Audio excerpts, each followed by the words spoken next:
Okay mga bro, good morning sa atin lahat. Ngayon, ang ating content sa araw na to mga bro, i-share ko lang sa inyo kung paano ako maglinis ng aking aquarium, no? So, kung yan ang nakikita nyo mga bro, yan. 1 week na yan na hindi ko nalinis yung aquarium kong yan mga bro dahil sobrang busy tayo. So ngayon, medyo maano na siya, medyo brown na yung tubig. Kumbaga hindi na masyado maganda sa sa mga isda natin, mas lalo na sa goldfish, no. Kaya naisipan kong mag-content ng kung paano linisin yung aquarium natin na hindi masyado ma-stress yung mga isda natin, mas lalo na sa mga goldfish dahil mabilis lang silang ma-stress. I-share ko lang sa inyo kung paano ako maglinis mga bro. So ngayon, kung bago ka lang napapadpad sa aking munting channel, pakisuportahan naman mga bro, pakibigyan ako ng like, comment, and then i-hit nyo na rin yung notification bell para palagi kayong updated kapag may mga bago akong video na i-upload, no mga bro. At then most especially mga bro, pakipindot nyo na rin yung subscribe button mga bro.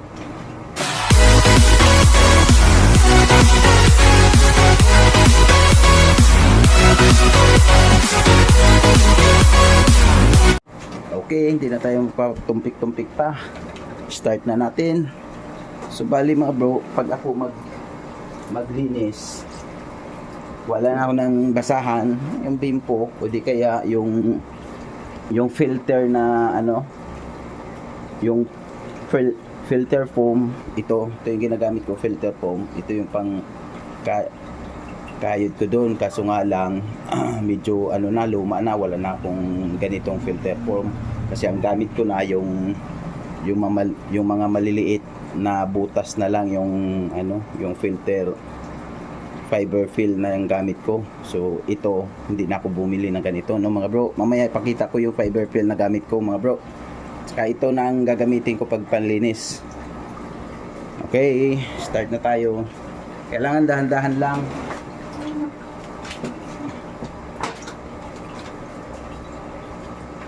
Tapos yung tubig mga bro, kapag ako naglilinis, hindi ko muna binabawasan yung tubig na yan para pagka kinuskus ko siya,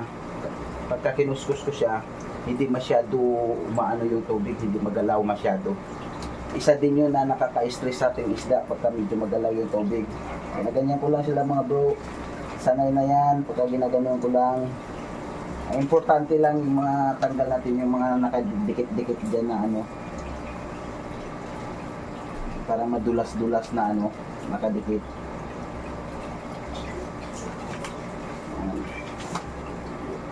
Ganito lang ako maglinis sa aking aquarium mga bro.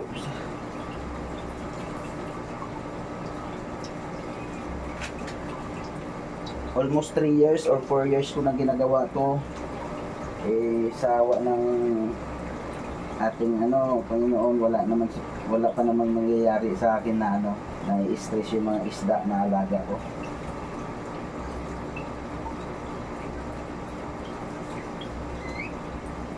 Tsaka hindi na kailangan tanggalin natin mga isda dyan sa aquarium. Isa din yun na nakaka-stress sa kanila pagka tinatanggal natin sila. Hayaan na lang natin sila dyan.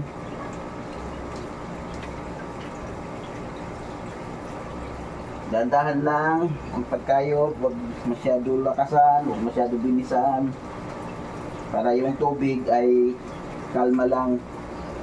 Yung pinaka-current ng tubig hindi siya masyado, para iniiwasan natin na hindi ma-stress yung mga isda.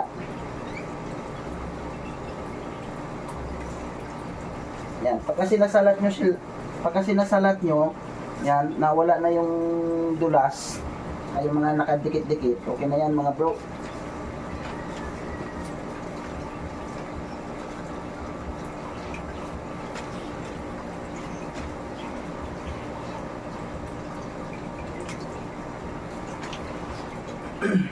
Kung napapansin nyo, nawala na yung aking overhead na sump na filter, tinanggal ko na mga bro.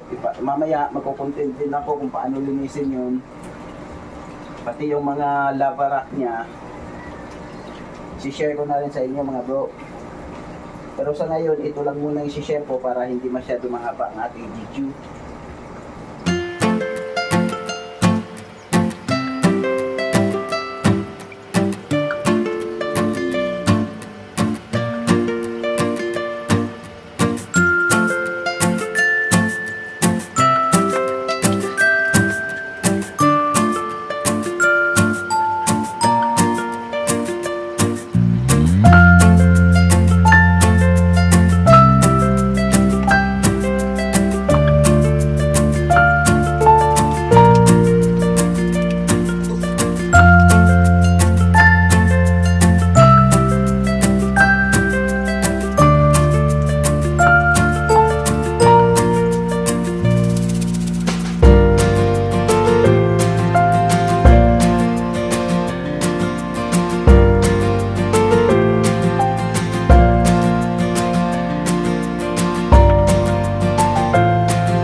Tapos yung pinaka airstone ko, air bubble ko, mga bro, ganito ang gamit ko.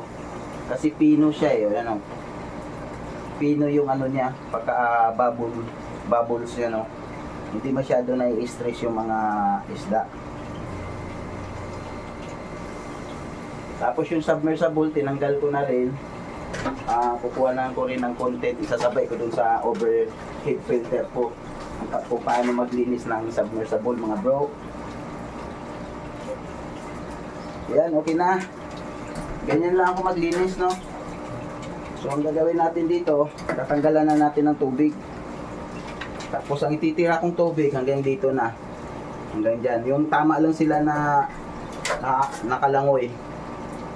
Ganyan, hanggang dyan yung tubig, mga bro, pag ako'y naglinis ng 1 linggo. Tapos kabisado ko naman yung tubig namin dito sa gripo, hindi siya masyado maklorin, no. Tapos isa pa, meron akong imbakan.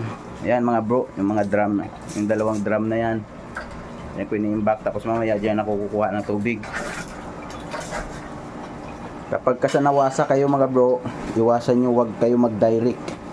Kailangan mag-imbak kayo ng kahit 1 week, kasi ang tubig ng Manila water, o di kaya sa nawasa, maklorin siya. Yun yung napaka-harmful po sa ating alagang isda, no. Mamamatay po yung mga yan. Tapos pagka nagtanggal ako ng tubig, gagamit lang ako ng hose na ganito, pang vacuum dun sa tubig, no.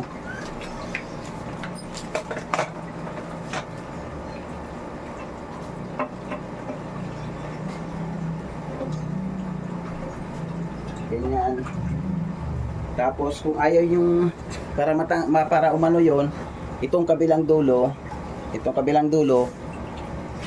nilalagay ko sa gripo sa labas. Paanuhan ko siya ng tubig muna, padaluyan ko ng tubig.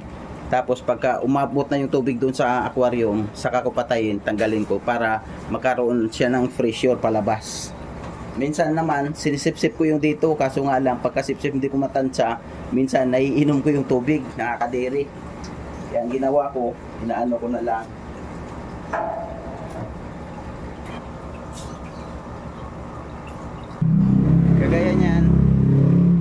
Kagaya niyan mga bro. Ito yung hose na galing sa gripo ko sa labas. Ito. Idudugsong ko lang dito.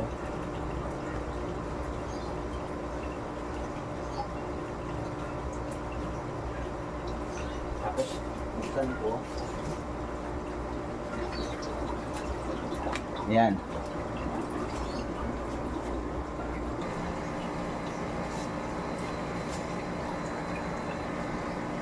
Ito mga bro, nakikita nyo may tubig na. Pagka ganyan na, pwede nyo ang patayin. Tapos patayin na natin yung dito. Ay!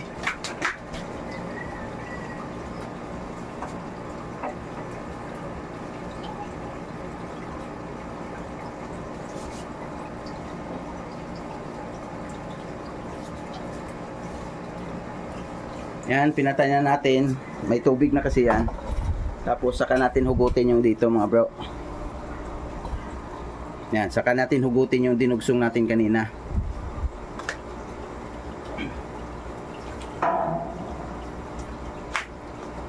Yan, tingnan nyo mga bro, may tubig na.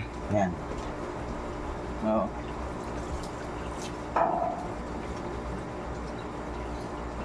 So, ganyan lang ako mag-ano mga bro. Ganyan lang ako magtanggal ng tubig, no. Tapos yung dito naman,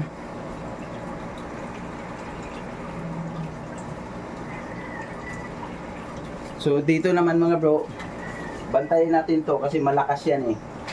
Sisip-sipin yung mga isda dyan, mamamatay kasi sa lakas ng pressure niyan. So babantayan natin yan, no, na hindi doon lumapit yung mga isda.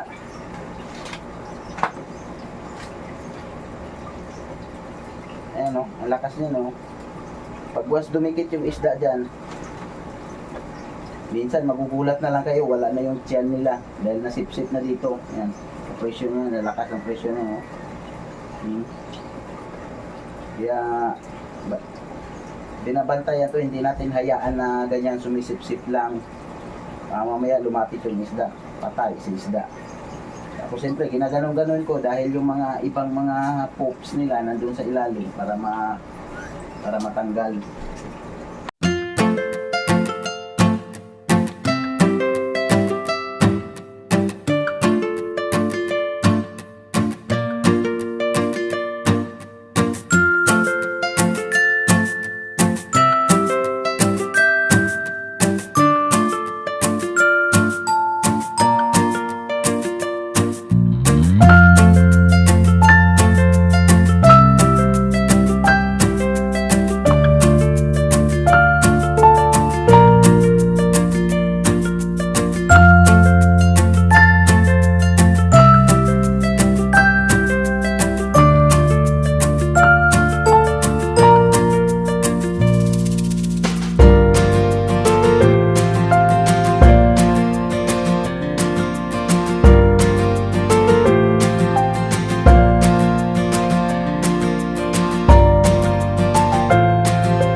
So okay na po mga bro.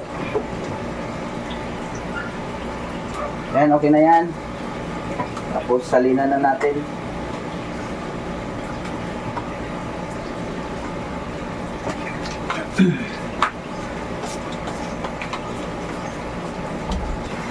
Yan mga bro, sinasalinan na natin.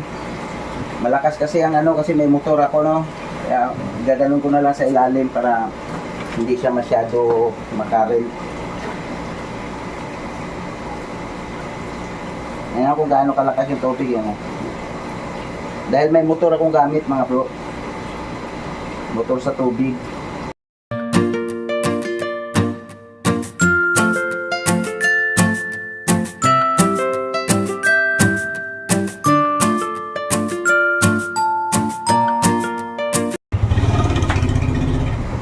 Diba? Tuwang-tuwa sila.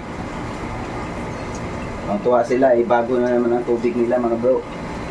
Mamaya, pagka napuno, lalagyan natin ng asin. Kasi ang asin mga bro, pang patay po ng bakterya po yun. Huwag lang yung masyadong maraming asin ha, yung katamtaman lang. Kasi pagka medyo maalat, nasisira na nasusunog yung balat nila. Yung tamang-tama lang yung asin mga bro. Kita ko sa inyo yung rock salt. Itong asin nito mga bro, hatiin ko yan, isa dito at isa doon sa baba. Kasi lilinisan ko rin yung baba. Ito yung aking mga pili na mga short tail. Tapos mayroon akong rose tail din sinama dito. Pero pili ko na yon yung mga magagandang klase na rose tail. Pero kadalasan dito mga short tail, dito yung rose tail na oranda. Ito mga island bird po yan mga bro.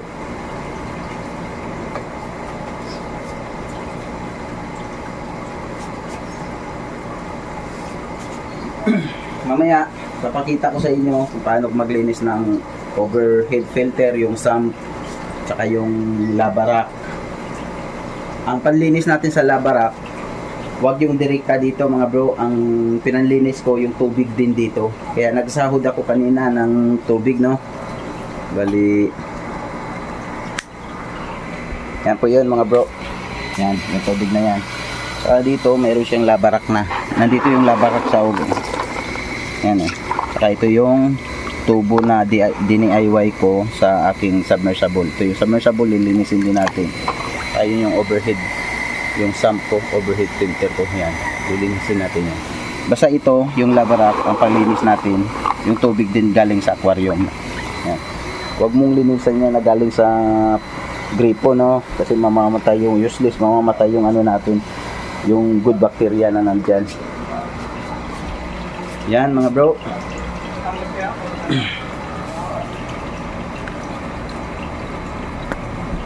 Pagka napuno na yan, hanggang dyan na lang muna yung video natin, no? Kung paano maglinis ng aquarium. Tapos panibagong content na naman yun, yung paglinis ng overhead filter, lava rock, or force ring, or yung submersible pump natin. Yun, sabay-sabay ko yung paglilinis.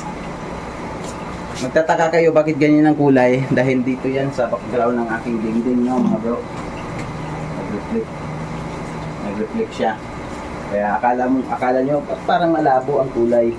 Hindi po yan malabo mga bro, dahil po yan din sa pintura ng aking wool.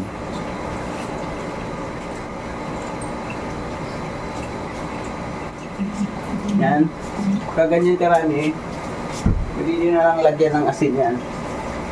Kasi sasabi ko sa inyo, kalahati dito.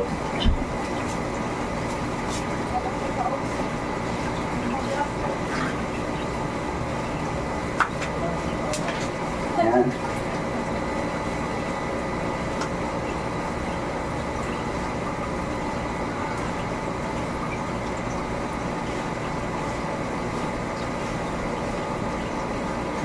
Okay na yan mga bro. Yan, kalahati na yan. Kita yung mga asin na yan sa ilalim, no? Hanggang malulusaw lang yan. Minsan kinakain nila yan, eh.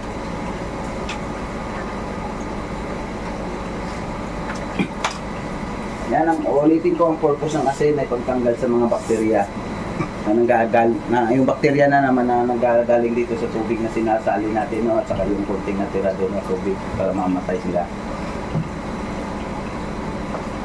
Yan, ang paglinis naman sa aking overhead filter or yung sump ko, every 3 to 4 months ako naglilinis ng ganyan, nililinis ko. Ito naman sa aquarium, pagka may time ako, kung maaari, everyday kayo mag-water change kahit 20%, 30%.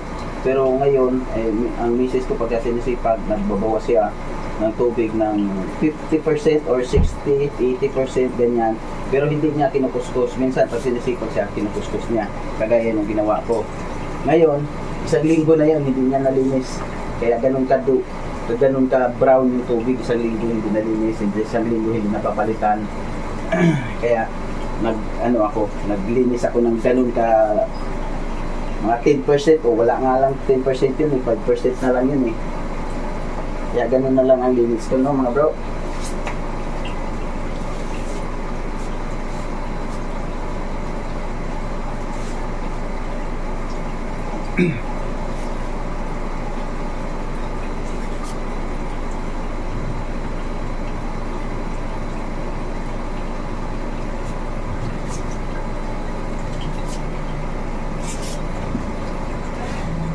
Yan, malapit na mapuno.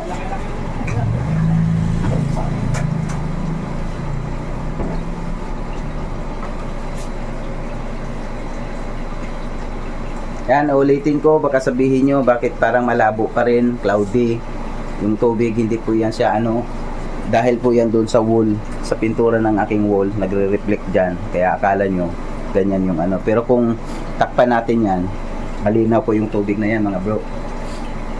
Tsaka isasagad ko yung tubig niyan hanggang dito, kasi pagka inano ko yung sump, kakain na naman tubig, mabawas yun mga hanggang dito, dadagdag ko ulit hanggang dito. Yun yan yung mark ng tubig markings, hanggang dyan yung tubig na inaano ko mga bro. Yan. Pero ngayon wala pa yung sump, isasagad ko para pagkalagay yung sump, paghigop ng submersible, magbabawas siya, konti na lang idadagdag ko mamaya.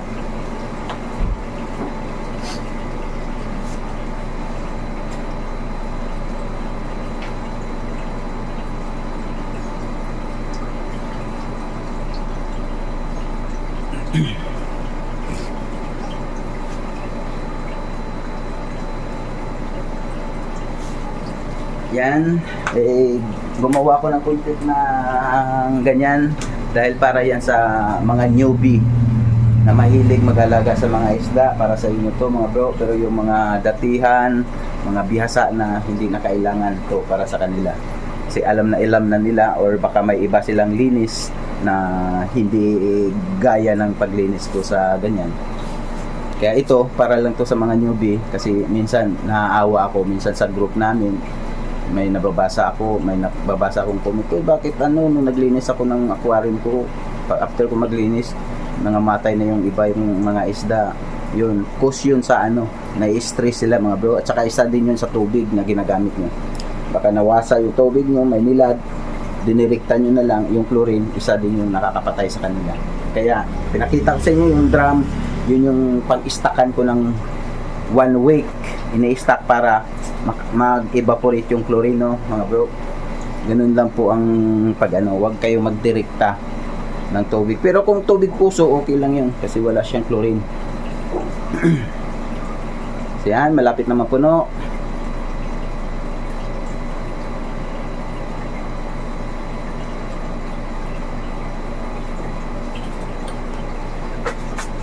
So kung mga bro, puno na.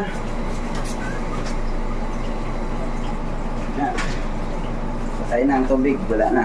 Hanggang dyan na lang muna ang ating content, no mga bro. Tapos i-content ko panibagong content kasi 37 minutes na to. Tapos i-edit ko pa siya, siguro nasa mga 25 minutes na lang siguro after ko ma-edit yan. Tapos yung ngayon, the next nito, yung filter naman, panibagong content ko na naman yun, no mga bro. Okay, sana'y nakatulong to sa inyo, mas lalong-lalo na sa mga newbie sa pag-aalaga ng mga goldfish, iba-ibang klaseng goldfish.